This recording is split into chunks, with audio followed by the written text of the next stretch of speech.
Parte 2, Intimidade. Capítulo 5, Iadá. Venham, voltemos para o Senhor.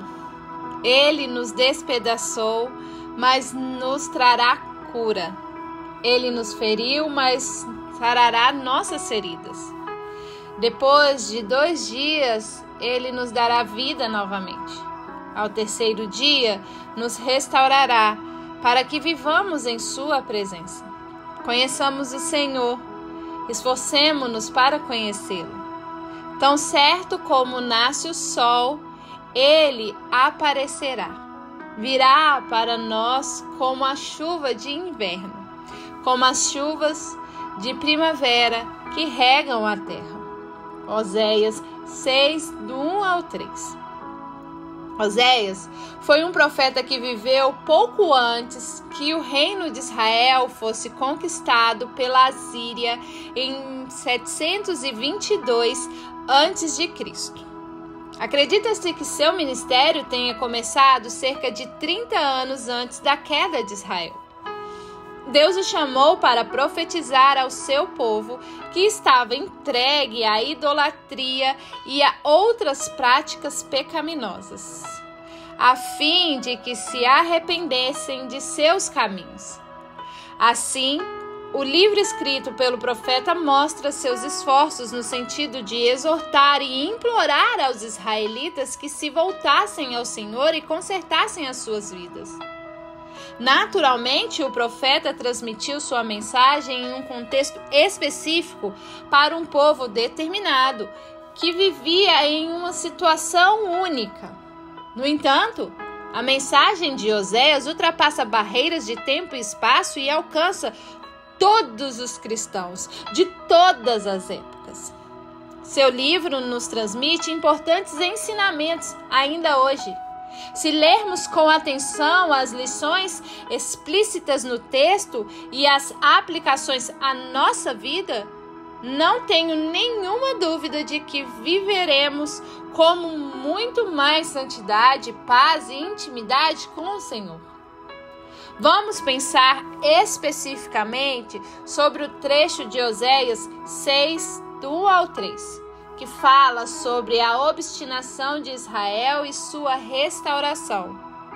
Após a assolação que estava a caminho pelas mãos da Assíria. É interessante perceber o que o texto de Oséias diz. Depois de 2 dias ele nos dará vida novamente. Ao terceiro dia nos restaurará. Você já sentiu sua alma despedaçada? Se a sua resposta for afirmativa, é interessante meditar sobre o que este trecho da Bíblia ensina. Se formos contextualizar essa passagem e aplicar alegoricamente à nossa vida o conceito que ela carrega, seria como desfalecer na quinta e ser ressuscitado no domingo.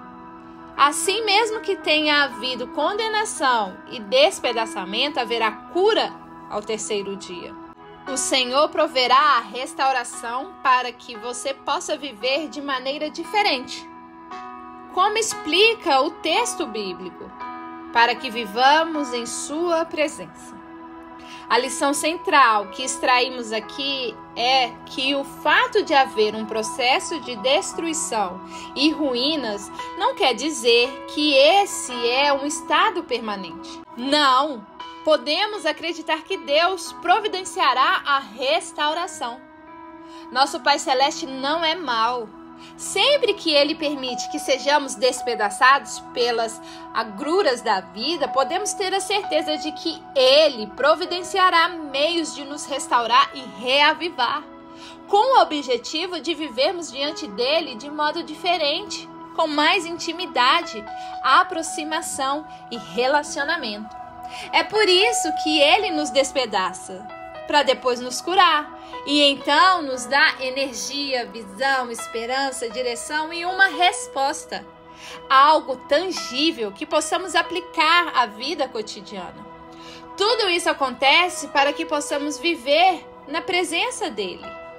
O texto de Oséias também diz que devemos conhecer o Senhor. E conhecer pressupõe compreender seu caráter, que por ser confiável, naturalmente nos faz confiar nele. Confiança é algo fundamental.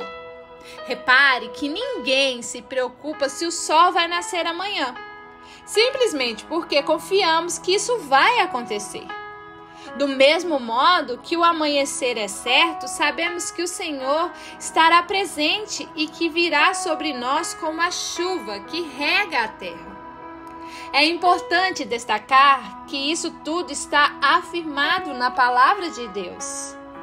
Não são palavras minhas, mas das Escrituras Sagradas.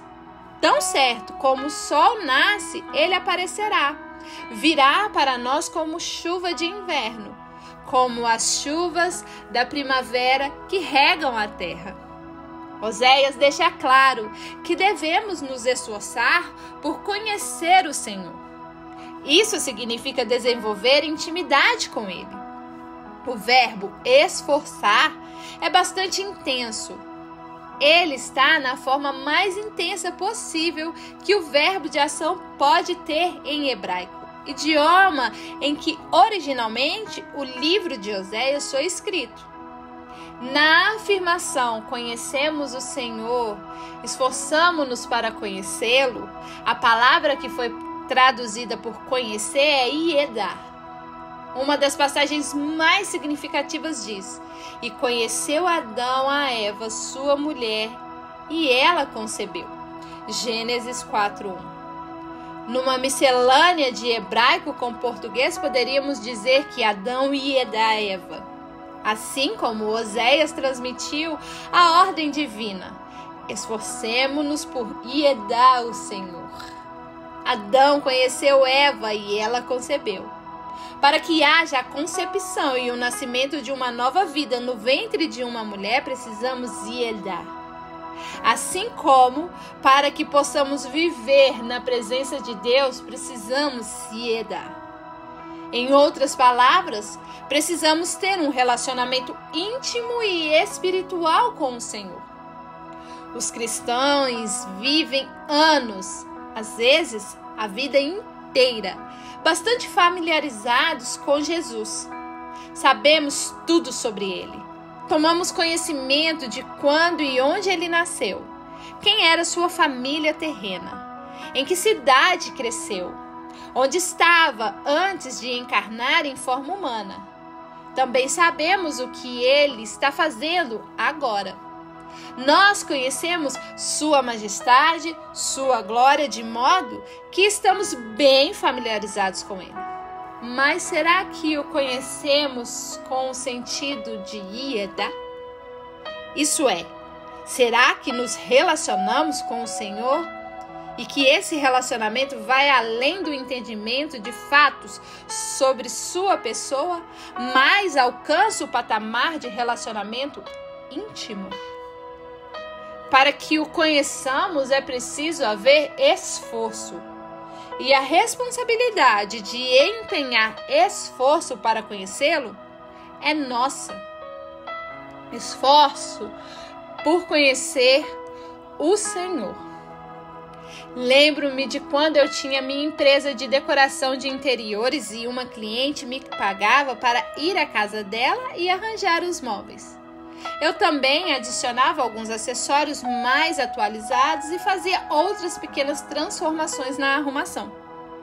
Gostava de ir sozinha, de forma particular, quando a proprietária não estivesse em casa. Era uma hora muito importante em minha agenda e eu fazia de tudo para ir. Assim, eu seguia até a residência da cliente e avaliava a situação. Ela me deixava com a chave debaixo do capacho e quando eu entrava, ficava ali, sozinha. Sempre preferi ir sem a companhia de ninguém, porque isso me permitia observar melhor o entorno. Concentrava-me na área que teria de modificar. Eu parecia estar entorpecida e agia como se me ausentasse fisicamente daquele local a fim de poder imaginar e criar. Quando estava num local assim, tinha esse desejo. E o desejo não esperava até que eu pudesse contratar um ajudante. Não voltava depois das negociações de agenda entre o meu auxiliar e a cliente. Meu desejo de fazer as coisas surgir ali, naquele momento, eu era capaz de perceber o desejo chegando, podia prová-lo, pois queria muito experimentar a transformação naquela sala. Interiormente, eu era motivada pela vontade de presenciar a surpresa que despontaria no rosto da cliente assim que visse sua casa embelezada. Por isso, voltava todas as minhas forças para fazer o que precisava ser feito. Vamos supor que eu precisasse mover a estante da televisão de certa parede para determinado canto. Eu pensava, consigo fazer isso. Assim, imaginava uma maneira de mover aquele móvel enorme e pesado, com uma profunda determinação que surgia dentro de mim. Naqueles momentos, eu me lembrava da palavra esforça-se e dizia, sei que consigo mover esse estante porque a quero naquele canto.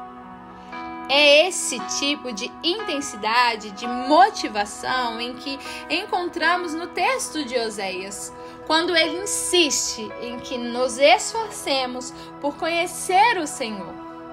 Devemos desejar alcançar o conhecimento profundo do Senhor de tal maneira que de alguma forma venhamos a encontrar um modo de fazer isso. Era exatamente o que eu vivia quando tinha de mover a estante da minha cliente. Diante de um móvel grande e pesado como aquele, eu pensava, quer saber? Minhas pernas são mais fortes do que qualquer outra parte do meu corpo. Estes braços magros não vão conseguir. Esse tronco fino não tem tanta força. Mas a parte mais forte da anatomia humana são as pernas. De alguma maneira, a aula de biologia que tive na escola sobre a musculatura humana brotou em minha lembrança e me levou a fazer uma tentativa com as pernas. Apoiei-me atrás daquela estante e comecei a fazer força. Conforme fui abaixando, ela começou a se mover. E depois que saiu do estado de inércia e passou a se mover, você não pode de maneira alguma parar no meio do caminho, pois se parar, estará acabado. Não conseguirá empreender força igual a que teve no início. É dessa forma que passamos a conhecer Deus. Ficamos animados sobre fazer devocionais depois de termos nos dedicado a isso algumas vezes. Levantamos bem cedo de manhã, começamos a ler um livro cristão, folheamos cada página e depois de poucas horas ou poucos dias, o acabamos de ler. Esforçamo-nos e depois que começamos, não paramos no meio. Continuamos nos esforçando. Sabe o que acontecia com aquela estante pesada que eu decidi deslocar? Se você olhasse para ela e para mim, diria que seria impossível alguém com a minha estrutura e compleição física movê-la 1 centímetro que fosse do lugar. Mas, de algum modo, meu desejo intenso de realizar aquilo me levava a um esforço tal, algo maior do que eu, que me fazia ser bem-sucedida e deslocar o móvel e posicioná-lo onde eu queria. O segredo? Esforço. Vamos orar? Jesus, aqui estou, mas agora venho diferente. Não te peço nada. Farei isso mais tarde. Hoje, quero apenas dizer que verdadeiramente desejo conhecer-te de um jeito novo, mais profundo e mais significativo.